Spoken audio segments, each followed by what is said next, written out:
back to English for Writing Business Emails. My name is Brian Stewart, and today we're continuing with Unit 4 in the book by the same name, English for Writing Business Emails. If you like the information in this lesson or any of the other video lessons that I have on my channel, please consider buying the book. Order information is in the video comments below this video, so please check it out. And of course, you can follow along with the lessons with notes already made for you, and you can easily find each lesson by scanning the QR code at the top of certain pages. Okay, well, let's begin with Unit 4, Part 2. Now, you remember last lesson we left off and we took a look at tone very quickly. How to adjust or what situations should you adjust your tone in your email? When should you be polite and when should you be casual? You never be impolite, right? You're either polite or sometimes you're casual. In fact, most of the time we're casual because we're exchanging emails with people we know. But for certain situations, it's very important to be more polite. And in this lesson, as I promised at the end of last lesson, let's go over several techniques for how to adjust your tone, to go from casual to more formal, more polite tone. And there are 8 different techniques that I'd like to go over with you in this lesson. Before we do that, though, let me just give you an example, like a real-world example of what we're talking about. On pages 41 and 42 in your book, you can see 2 different emails. I call this the tale of 2 emails, right? For you Charles Dickens fans out there. Okay, so there's an email on page 41 and an email on page 42.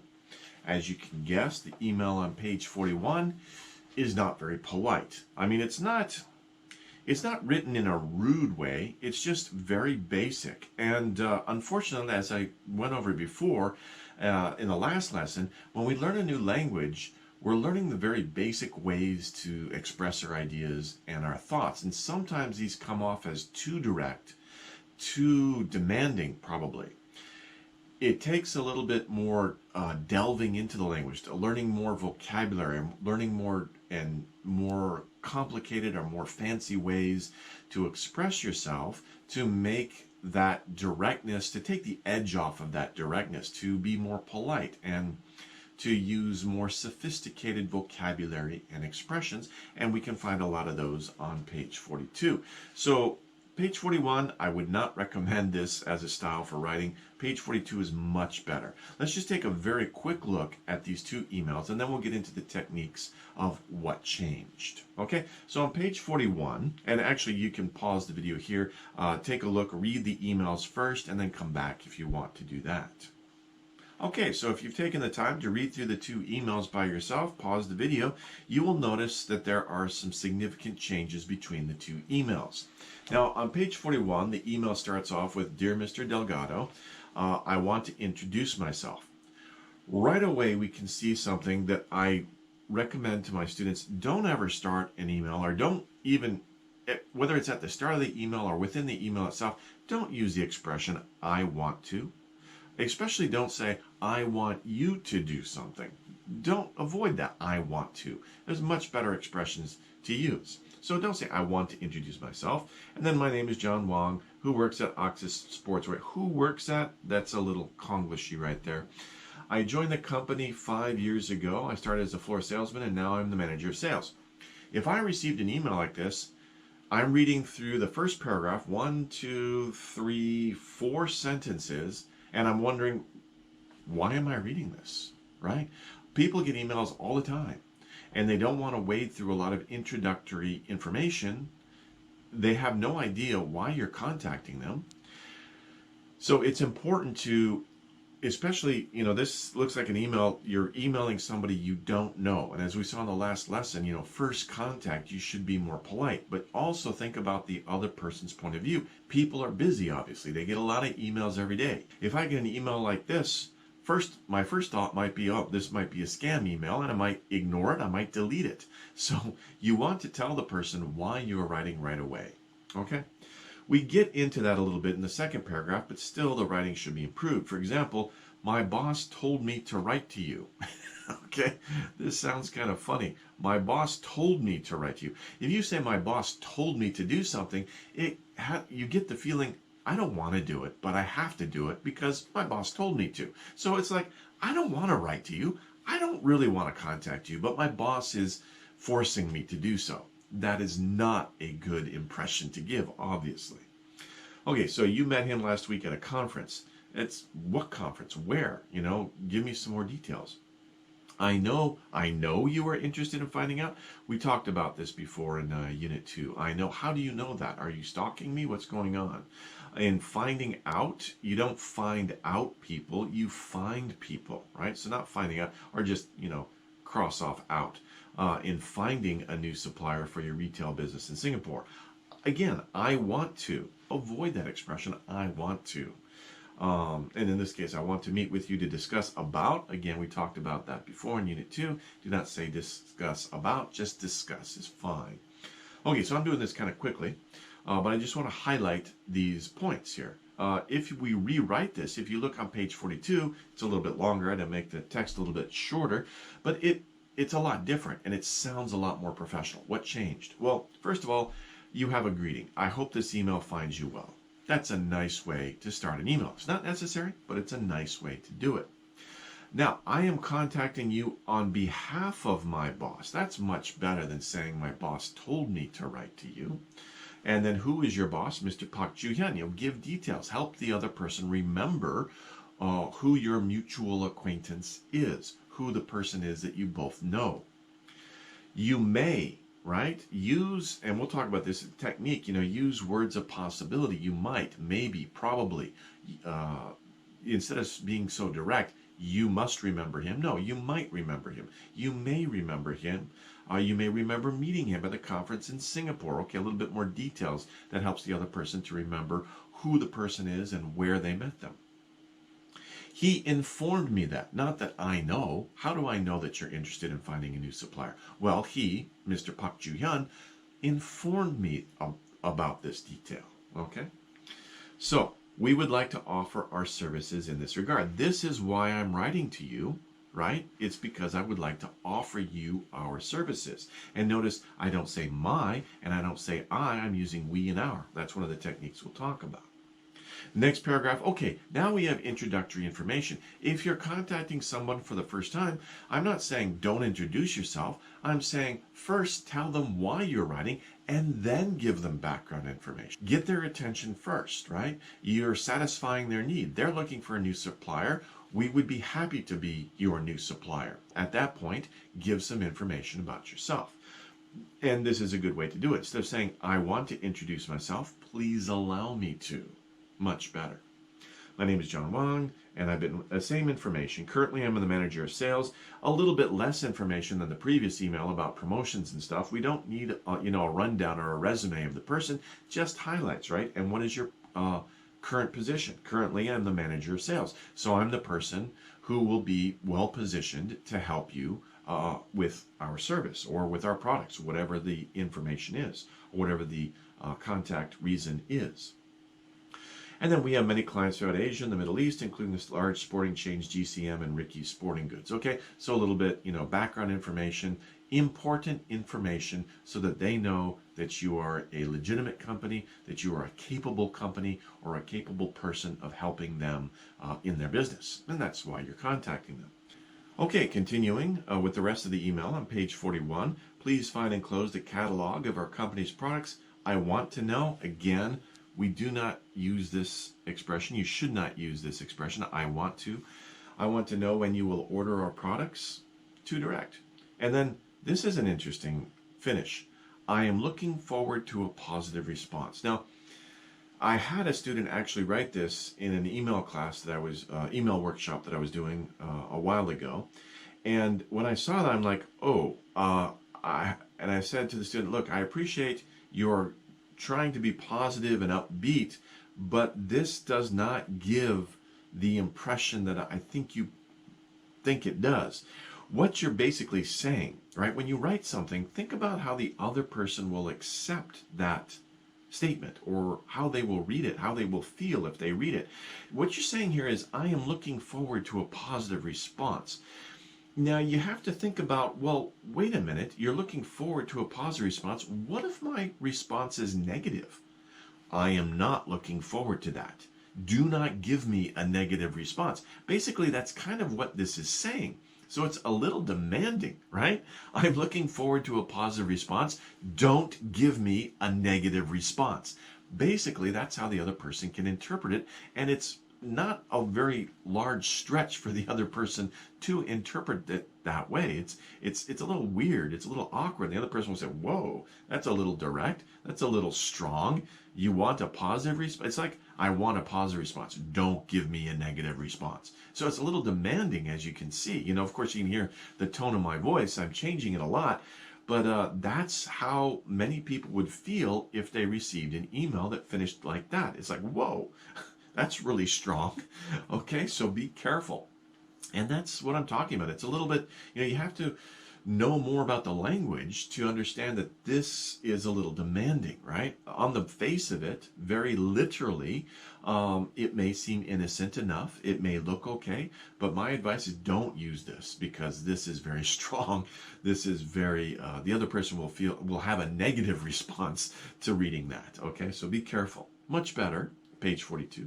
Please find enclosed a catalog of our company's products. It's the same. But in this case, I want to know when you will order. No, you don't know if the other person is going to order or not. This is much more polite and not as much pressure. I hope it gives you a good idea of the range of products we can deliver. No pressure. Not, I want to know when you will order products. That's too demanding, right? No, I just hope it gives you a good idea of the range of products we can deliver. And then previously on page 42, we saw the expression, I want to meet with you, right? How about changing that to, I would be very happy to meet with you in person at your office in Singapore to discuss, not discuss about, right? To discuss how we can assist you. Please let me know, not tell me. Please let me know when such a meeting would be convenient for you. These are polite expressions. You're keeping the other person's thoughts in mind or their point of view in mind. When is it convenient to you? Please let me know, right? These are polite, professional expressions. And then instead of saying, I'm looking forward to a positive response, we have, thank you, and we hope to hear from you soon. That's no pressure, right? We hope to hear from you. We're looking forward to hearing from you. You could use either one, we hope to, or we're looking forward to hearing from you soon. Those are nice, polite ways to finish, but there's no inference, there's no implication of, I am expecting you to give me a positive response. Don't give me a negative. We don't feel that with this closing. Thank you, and we hope to hear from you soon. Very, very, it's positive, but there's no pressure. Okay, that's what we want. Okay, good. So what are the techniques that we're looking at in this unit for adjusting the tone of your writing? We've seen several of them already in these two emails. Let's start off with the easiest and go to the more complicated ones. Okay, number one, the first one, as we talked about before, how to change tone, avoid the expressions I want to, and especially I want you to. If you want somebody to do something, don't write, I want you to email me the file by Friday. No, that's a little demanding. It's also a little juvenile, right? Immature. We want to, of course, we're professionals. We're more mature, right? So we want to use more mature sounding expressions. So don't say, I want to introduce myself. Don't say, we want to know more about your company, or I want you to reply today. How can we change those? Well, there's a lot of different ways. We could change them to, please allow me to introduce myself, right? That sounds a lot more polite. Instead of saying, we want to, or I want to, just change it to, I would like to, or we would like to. Would like to is a lot more polite, more professional than I want to, right? So we would like to know more about your company. That sounds more professional, more mature than we want to know more, okay? And also you could use the expressions that we went over in Unit 2, right? And a lot of these are collocations, as we covered in Unit 3.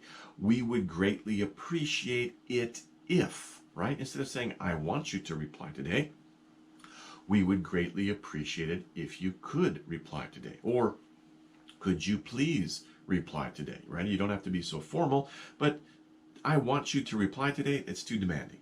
So avoid these expressions, I want to, or I want you to. Change them to make it a request, change to more polite collocations that we've learned in previous units, but try to avoid those two expressions. Okay, that's technique number one. Okay, technique number 2.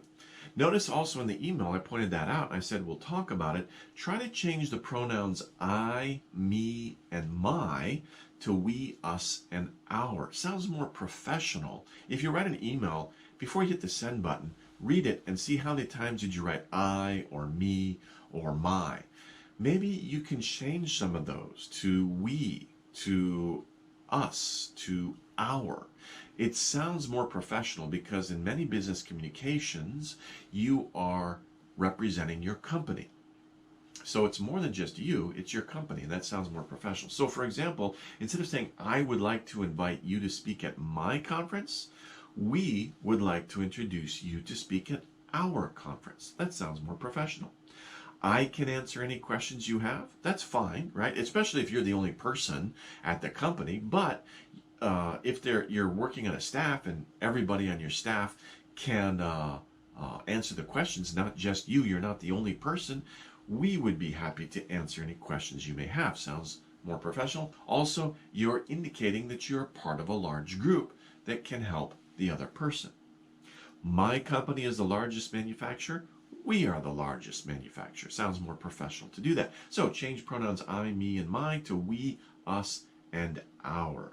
Also, I didn't put it in here, but also when I'm talking about pronouns, another good idea is before you send your email, look at how many times you've used the first person pronoun or we, and see if you can change some of those to you.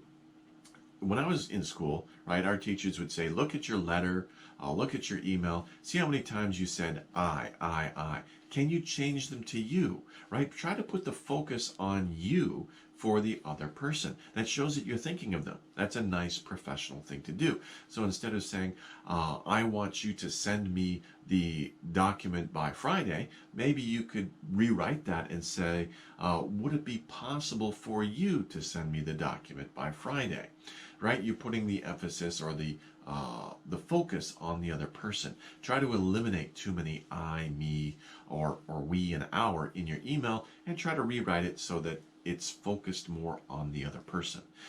Adopt a you type of attitude when you write your emails, not so much an I or me attitude. Okay. Technique number 3. This is simple. Avoid using contractions. Now, many of you know what contractions are. If you don't, contractions are just when you in English, we have a tendency to group two words together, very common words like I will, I'll. It is, it's. So be careful with this. A lot of native speakers make a mistake here. It stands for it is. Do not use it apostrophe S for possessive.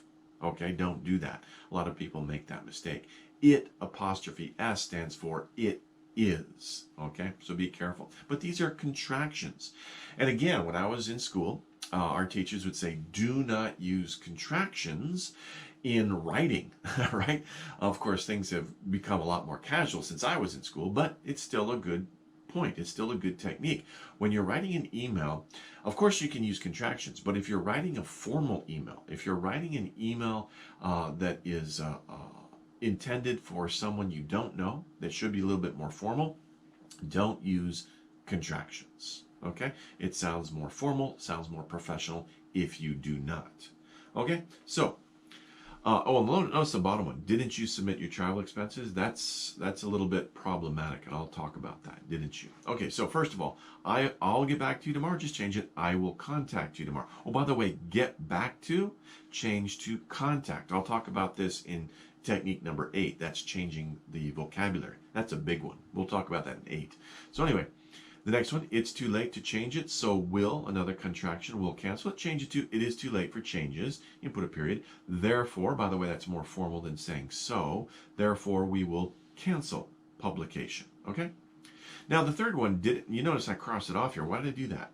Because you can't always avoid the no contraction rule. Sometimes there are exceptions. For example, didn't you submit your travel expenses? That actually sounds a little demanding. Didn't you do this? Didn't you submit your travel expenses? But if you try to uncontract that, did you not submit your travel expenses? Of course, that sounds more formal, but it sounds maybe too formal. It sounds a little awkward, as I noted here. So be careful sometimes with the negative. So maybe you could rewrite that to something like, have you submitted your travel expenses? Or travel expenses should be submitted before the deadline, right? That's use of passive voice. That's another technique we'll talk about in a second. But generally, the point on number 3 is avoid using contractions, okay?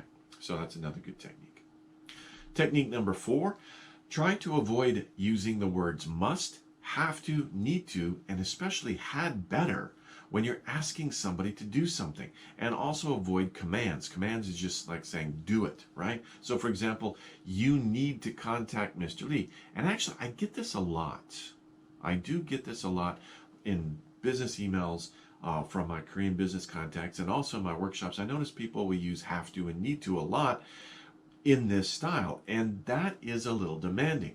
Again, without knowing the language or without being native or fluent in the language, people may not realize that this is very demanding language. I would suggest avoiding this type of language. Don't tell somebody they need to or have to do something, unless you're their boss. Of course, you can do that. But if you're talking to somebody that maybe you're not very close with, it's a little rude. It's a little demanding to use this kind of language. The next one, send us the data. That's a command. Send us the data. So that's a command. Or, if you're writing an email to somebody and they're inviting you to their company to give a presentation, and they write, you have to give I have to give a 20-minute presentation? I have to? Really? What would happen if I don't? Okay, so avoid these kinds of phrases, these kinds of commands. And I didn't put an example there, but had better is really strong. For example, you had better give a 20-minute presentation. My thought on reading that, if I get an email addressed to me that says, you had better give it, I thought, I had better? What happens if I don't? Because had better is a threat, okay? You had better do it or else, right? Or else there will be a negative consequence. So don't use had better. You had better do something. Unless you want to threaten somebody, but usually, of course, you don't want to do that. So try to avoid these. How can we change them? Well, instead of saying you need to do something, maybe you just say please, right? Please contact Mr. Lee. That's a command, but you're using what we call the magic word, please. Please contact Mr. Lee for all future contact. Or, I'm leaving the office. Please contact Mr. Lee. Not, I'm leaving the office. You had better contact Mr. Lee from now on. No. Please contact Mr. Lee. Okay, instead of saying, again, a command, you could also use could you.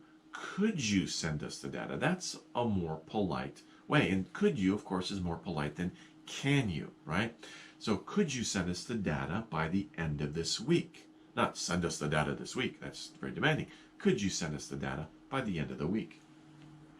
Instead of saying you have to give a 20-minute presentation, if you're inviting somebody or asking somebody to come to your company to give a presentation, it would be much better to say, we would appreciate it if, or would you be able to, or is it possible to deliver a 20-minute presentation? Okay, these are much better expressions to use instead of must, have to, need to, and especially had better, which is a threat. Okay, so be careful.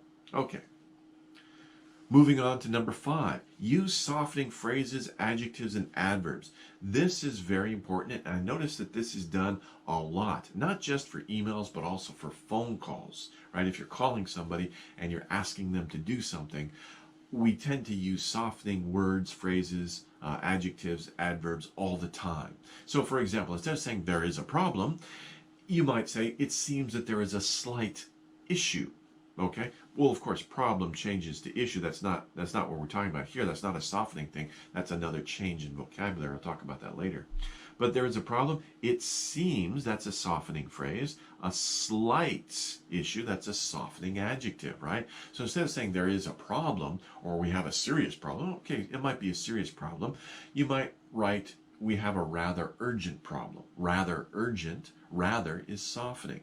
Urgent is more professional, but we have a big problem. That's not very professional. There is a problem. It seems that there is an issue. There is a slight issue, depending on how severe the issue is.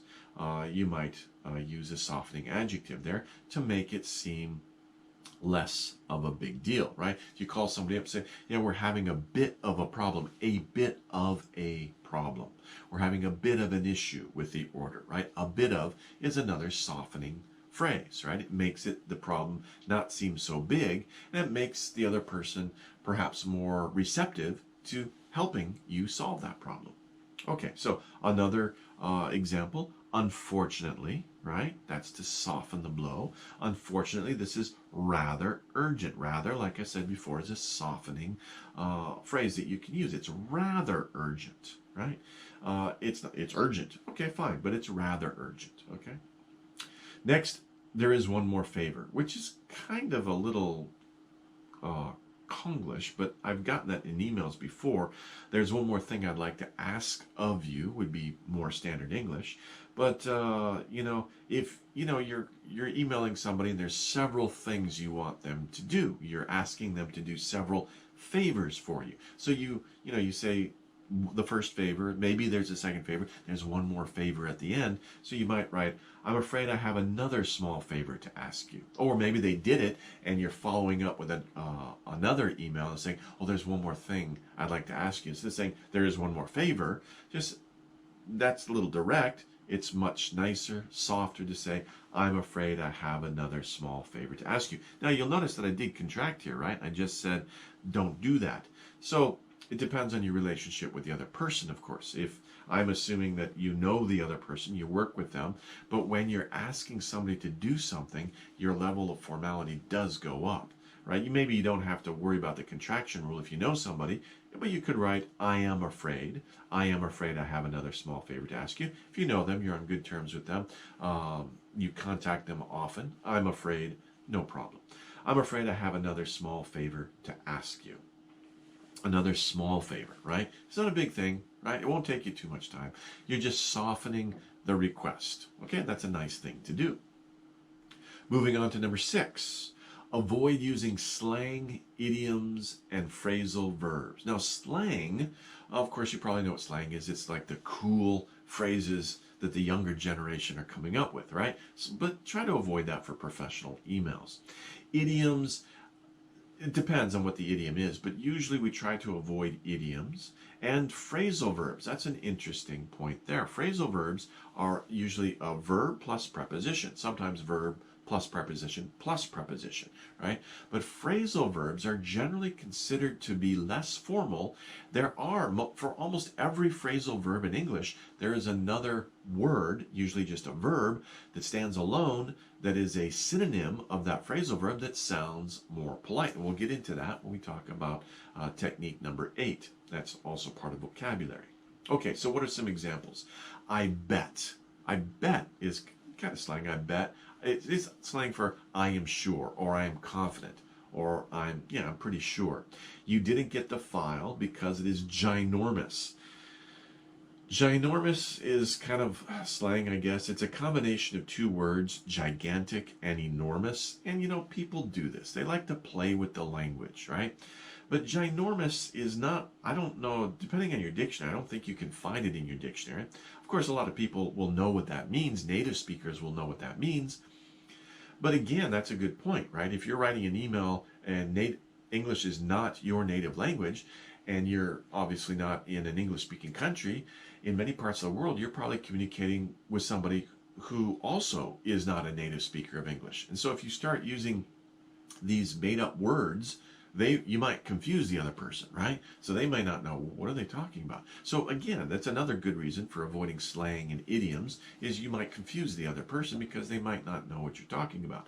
Of course, the other pitfall, or the other disadvantage or danger you have to be careful of, is that you may not be using the idiom or the slang in the correct way, and that even if it's a native speaker who's receiving your email, they might think, well, that sounds weird. What do they mean right there? So be careful about using slang and idioms. Okay, so ginormous.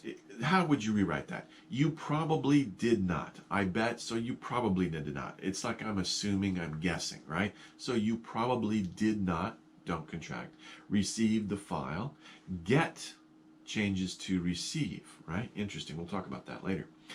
Receive the file because it is quite large. Quite is a softening adjective. It's large. Instead of saying ginormous, just use a simple word, large. Okay, next one.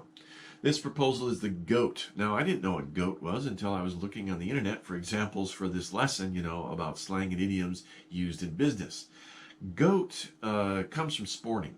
It means greatest of all time, right? It's an acronym, right? Greatest of all time. Like, for example, Tiger Woods is the GOAT, right? He's the greatest golfer of all time. Greatest of all time. And then the next sentence, it'll get us some serious coin. Get some serious coin. That is a slang expression for making a lot of money. So how do we rewrite it? Instead of saying it's the GOAT, how about saying this proposal is exceptional? Everybody knows what exceptional means. So use common everyday words. It should result in large profits. Again, profits is much better than coin. Okay, it's a common everyday word. It should result in large profits. They mean the same thing, but use standard English, ordinary words. I know it's fun sometimes to use slang. It's great if you learn a new idiom. Oh, that sounds cool. But be careful using it in business communication. Okay, the last one. Let me know if you need us to set up any special equipment. There's really nothing. There's no slang or idioms in that, but there is a phrasal verb, set up. So, this is kind of borderline, right? This is not really a big difference, but it is interesting. Like I said, for every phrasal verb in English, there is a corresponding or synonymous word that sounds more formal. Instead of set up, use arrange. Please inform us is more formal than let me know, right? Let me know is also an informal expression, although I do use that a lot. I would recommend using that. But if you want to increase the formality of your email, please inform us sounds more formal than let me know, right? And notice also me changes to us, another technique we talked about.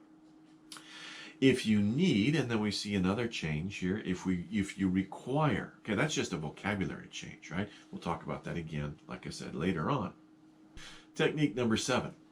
Now, you've probably been told by your English teacher or your writing teacher to avoid using passive voice because it's indirect. My undergraduate degree is in journalism, and my journalism teachers would say, don't use passive voice. And that's very important, of course, when you're reporting the news. If you use passive voice, it sounds less active, obviously, than the active voice, right? Sounds more interesting or sounds more impactful if you use the active voice and avoid using passive voice. However, using passive voice strategically, not always, right? Don't overuse it. But if you use passive voice sometimes in your emails, you can make your emails sound more formal and more official, actually. Government writing uses a lot of passive voice, especially when you're explaining rules or regulations. Let's take a look at some examples. The first one is, you must submit your tender by June 10th. What is a tender? In America, we'd say bid. A tender or a bid is basically a proposal to get a contract to do some work. Again, as I said before, try to avoid saying you must because that's very strong. That's very direct, right? Change it to passive. All tenders must be, that's fine, submitted by June 10th. You can use must here because you're not saying you must. In this situation, you're putting the emphasis on the tenders, right? The tenders, not people. They're just, a proposal. All proposals must be submitted by June 10th. And this is not rude. This is not direct. It's a statement of fact. It's a statement of procedure or of policy. So especially when you want to communicate that this is the same for everybody. It's not just you have to do it. Everybody has to do it. So all tenders must be submitted by June 10th. Right? It's a good example of that in the next one. If you have a question about personnel, you have to contact human resources. You have to contact, right? It's like I'm demanding that you contact human resources. Change it to passive voice. Personnel inquiries should be directed to human resources. All personnel inquiries, right? So everybody has to do it. It's not just you. Everybody has to do it. So using passive voice avoids that danger of telling somebody you must or you have to do something. So using passive voice is a good way to get around it, but it also implies that, it's not just you that needs to do it. Everybody should do the same thing, right? So this is just one of our rules. It's one of our policies. And nobody's going to be offended by reading this in the passive way. They might feel like, oh, I must submit my tender. Well, that's very strong, but all tenders must be submitted. Oh, okay. Well, my tender is included, right? I should get it submitted before June 10th, right? So this is a very common technique for one, avoiding the you must or you have to issue, but also to tell somebody that, look, this is our policy, these are the rules, these are the regulations. So don't be afraid to use passive voice, okay, especially when you want to sound more official. Technique number 8, use more formal vocabulary. And you notice that I pointed out in the previous examples, we noticed some of that, like change get to receive, right? Let me know, please inform us, right?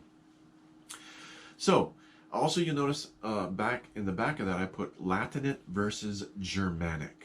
Now, that's an interesting point, right? So, first of all, let me give you the examples before I get into that. Okay, will you give me transportation? You could say that, but give me, okay, then fine. There's no issue with that. Will you give me transportation? It just sounds a little elementary, though, doesn't it? It would be much better to say, will you provide transportation, right? Will you provide transportation? Instead of give. Provide sounds more professional, sounds more academic than give.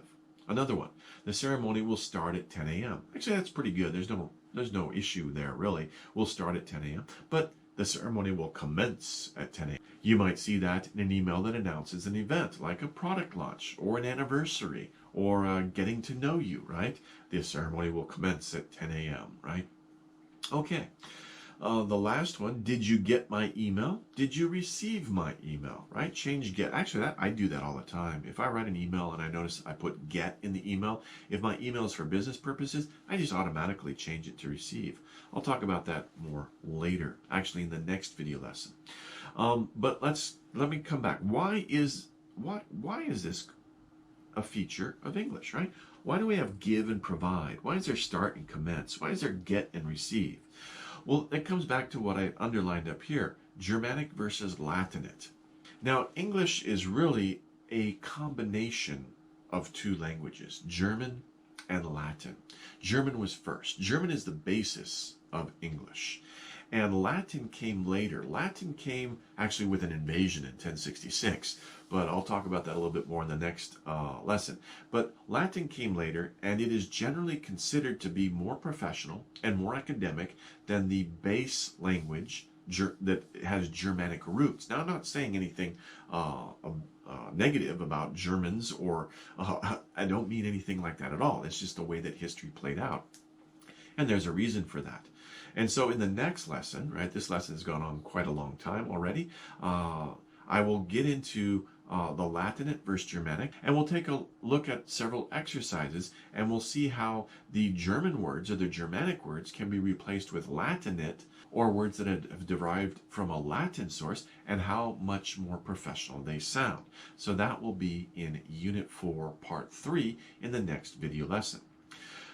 But anyway, these are the 8 techniques that you can use, I hope that you can use right away, in making your email sound more formal. So after you've written your email, take a look at it. How does it sound? If you received an email like this, how would you feel about it?